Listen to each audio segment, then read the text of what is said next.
So what's going on, everyone? How's everyone doing? I'm back with another review, and this one we're gonna talk about Meek Mill. Now, this review we're gonna stay away from the recent attacks he's gotten from Game and that whole beef. We're gonna try staying away from beef and not let that change your viewpoints of this album. I'm gonna just give you my thoughts on it after listening to this multiple times, just going over every single track and just what I think about it. Again, not trying to be biased at all. Not trying to, let recent beefs or past beefs, cloud my, I guess you say, judgment or whatever, my thoughts on what I feel about for this album. So with that being said, guys, let's get into this. Now, this album starts off on a bit of a dramatic tip, you could say. You hear it playing some type of dramatic music, then gunshots start going, happens for the first couple seconds, and then it goes straight into Meek Mill going into the song and it going on and him rapping. It opened up alright. I'm like, okay, cool. We get into it. Probably one of the songs that come shortly after is Liddy, and I like that song. I thought Meek Mill killed all the verses. My only issue with that song is Tory Lanez and him being on that hook. The Tory was cool. What he said on it was dope. I really didn't care for the auto tune or the sound effect he used on his voice. I'm like, why? But if you listen to what Tory's saying, I'm like, okay, I dig this. I feel what he's saying. The kid's rapping, he's doing his thing. I like it. But the effect threw me off, and I had to get used to listening to this the song, and I played it over time, and I'm like, okay, I can dig it. It's the effect that's bothering me. It's not Tory's hook or verse or anything that's throwing me off. It's the effect that's I can't mess with this. If I wanted some, Future, or some people were saying that it sounds like Travis Scott. If I wanted that, I would listen to that. But overall, it was a decent song. This album, to me, you guys know me. If you've been with me since years ago, I'm not someone that likes collaborations. And this album, I really didn't care for the collaborations. Don't get me wrong, some of them were good. The Two Wrong song that he had, where it was Meek just spitting on the verses, and I may be mispronouncing the name, but I think it's Gordon Banks, if I'm pronouncing that correctly. Of course he always brings it whenever he features with someone, so he killed it on the hook. But I really, literally, as soon as Froze came on, when I first started listening to this album, when Froze played, I'm like, nope, click. I'll get back to that song later. I didn't care for it. Then when I finally got back to it, I had to force myself to sit there and listen to it. And then every time I listen to this album and I'm going back to that song, it's just forcing myself to listen to it, because it's maybe I have some type of feelings to new artists when they first come in or something, but I don't care for Lil Uzi Vert. He doesn't move me at all. And then you have Nicki, and I'm like, I don't care what Nicki's saying. The whole song, I don't care for that much. So that's one of my least favorite songs off this album that literally, I'm surprised I haven't deleted it right now. But that song is not for me at all. Which leads me into the next song that I'm not feeling. I'm not trying to throw out hate or anything, but literally, it's a song called Offended with Young Thug and 21 Savage. Again, new guy, 21 Savage. I don't feel this guy. I'm like, yo, what?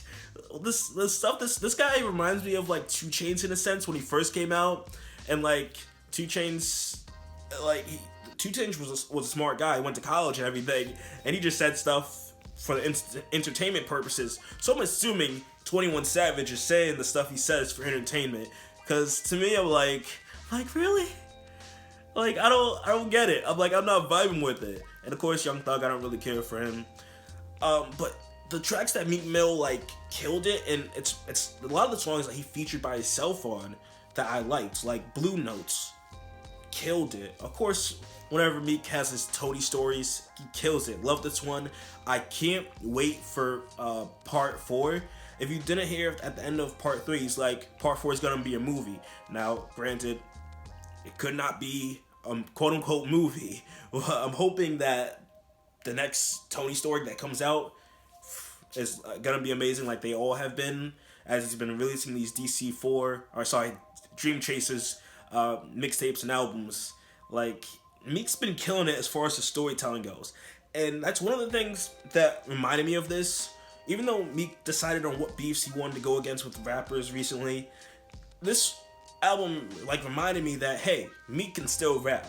Which also was like a freestyle he did with Hot 97, and he spit it, he killed it. And it's like, it's just those little reminders, because yeah, when you're sitting there talking on Instagram and Twitter, it's like, well, like, come on, what are you doing? Which, I mean, we can't really just judge Meek, because Drake does it too. He decides on who he wants to face, takes little pot shots, doesn't call out anyone directly. So it's like, but really, I gotta say, this album was It was a good album as far as the songs I thought Meek did well on, which majority of the songs that he like did by himself, and a couple of the ones he collabed with, I was feeling. The one with he did with Tory Lanez, Gordon Banks, if I'm pronouncing that first name right, those were hot. He had a song with Pusha T, and I'm drawing a blank, and someone else, I think. I thought that was straight, that was cool. Like, he did the song called The Difference. I didn't care for the person that featured with them. Meek killed it. Like, a lot of these songs that I'm hearing, like, just judging it from Meek alone, Meek killed it. Like, I give Meek his credit. Meek, we all know he can rap. But I wasn't messing with the features. That was probably my biggest con or drawback, was the features. Like, a lot of these I wasn't messing with. Like, I would have like drew some of them back, or swapped them out with different rappers or something. But I get it, you're trying to, like, you know, bring in some of the new rappers that are popular, or, you know, try giving them some buzz or some shine, so I get it. Speaking of which, a song called Shine was also another dope song. Overall, I like this album. It had its strong points. It also had its points where I'm like, I'm not feeling it. Kind of in the middle for me. Yeah, I mean, well, let me get into the other thing. The song he had with French Montana and Little Snoop, and I don't know what it is when Meek has these like verses or these like snippets from Little Snoop. Like, I wish Little Snoop didn't die. Of course, I'm sure all of us watching this wish he didn't pass away. Little Snoop, like, whenever I hear a verse, or even like I think I played some of his past projects that he had out before his passing, and like Snoop killed it. Like, he would have been a rapper I would have messed with a lot. Because Little Snoop was dope at what he did. I like how they outroed with that song. That was very dope. Overall, like I said, in the middle for the mixtape on my thoughts. It's here and there. If it wasn't for the features that kind of held me back, it's like, like that's my major thing, was the features. A lot of the features were my drawback. But with that being said, guys, let me get into my top 3 songs. And also down below in the comment section, tell me what your top 3 songs of this album are. So here are mine. So my top 3 songs would have to be Blue Notes, Tony Story 3, and also Bless Up. I probably would have put Liddy in that because, what do you call it? Meek killed it in all those verses. Like, I love the last verse he spit, which was crazy. I probably would have to throw in Liddy as like an honorable mention because I like that song also. Freak, there's yeah, I like that song. The outro was dope. I dig that with Little Snoop in French. You know, he has some good songs on this. With that being said, I feel like I have to throw this album a rating of a 6.5 because I know Meek can do a lot better. Even though, let alone, like, Meek is great, he's dope.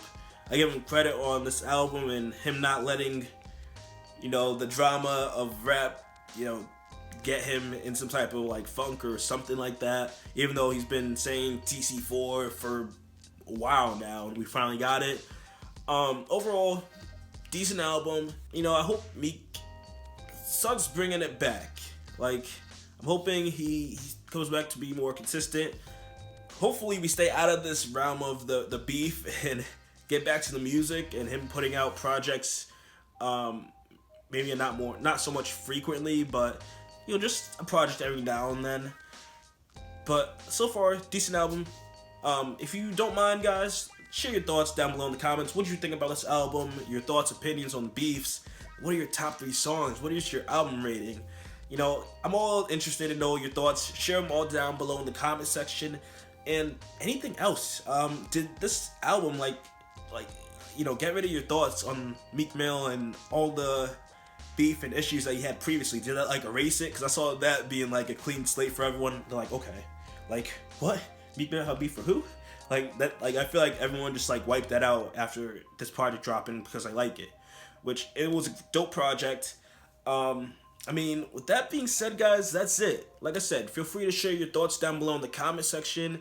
If you haven't yet and you're watching this and you're not subscribed, please tell me why down below in the comment, and as well as hitting that subscribe button. I'm back with these more, more frequent reviews and just rap topics in general. Things that I'm interested in that I want to talk about and share with you guys. Tell me your thoughts. Hit the like button and subscribe. I'll see you guys next time, alright? Peace.